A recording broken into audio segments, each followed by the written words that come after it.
একটাই আমরা আজকে রিকোয়েস্ট করবো আইসিটিকে, এবং আরও যাবো, আমরা গুম কমিশনে যাবো, সবখানেই যাব, যে গুম কমিশনের চেয়ারম্যান বলেছেন ৩,৫০০ থেকে ৫,০০০ গুম হয়েছে লোক মিনিমাম, কিন্তু কেসটা পড়েছে মাত্র এখন পর্যন্ত ১৮০০ কত। আমরা যখন গুম ব্যক্তির সাথে কথা বলি তারা ভয়ে আসে না। আমি আজকে আপনাকে সবার সামনেই বলে যাচ্ছি যে তাদের ভয়টা কাটিয়ে তাদের আসতে হবে আমাদের কাছে। আমরা তাদেরকে সব দায়িত্ব নিব, এবং আমাদেরকে আইসিটি সমস্ত ক্ষমতা দিয়েছে এবং অ্যাসুরেন্স করেছে যে তারা আমাদের সিকিউরিটি, উইটনেস এবং ভিকটিম প্রোটেকশন স্কিমের আন্ডারে আমাদেরকে সাহায্য করবে। কিছু লোককে অলরেডি করেছে, আমাকে করতে চেয়েছিল, আমার আসলে দরকার নাই, আল্লাহ আছেন উপরে, আমার 2 ভাই আছে, দ্যাটস গুড এনাফ।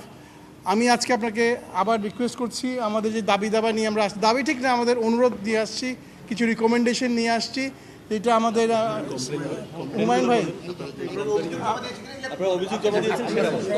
আমরা অভিযোগ জমা দিয়ে আসেন। হুমায়ুন ভাই আমাদের সেক্রেটারি, উনি আপনাকে বলতে পারেন। অভিযোগ জমা দিয়েছি আমরা আজকে, অভিযোগ না, লেটস সে এটা অভিযোগ বললে ভুল হবে, আমরা অভিযোগ জমা দিই নেই, আমরা যে জমা দিচ্ছি হলো আমাদের রিকমেন্ডেশনস, আমাদের রিকোয়েস্ট, আমাদের প্রস্তাবনা টু আইসিটি, আমাদের ডিমান্ডও না, আমাদের রিকোয়েস্ট।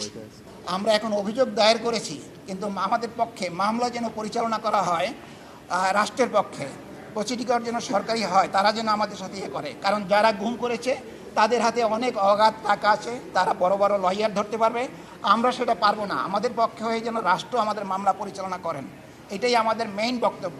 এছাড়া যারা আরও গুমের শিকার যারা হয়েছেন, তারা আপনাদের মাধ্যমে আমরা আবেদন জানাচ্ছি, তারা আমাদের সাথে যোগদান করবেন। তাহলে আমরা তাদের সকলের প্রত্যেকের জন্য ভালো কিছু করার, তাদের সেবামূলক কিছু করার জন্য আমরা সচেষ্ট থাকব।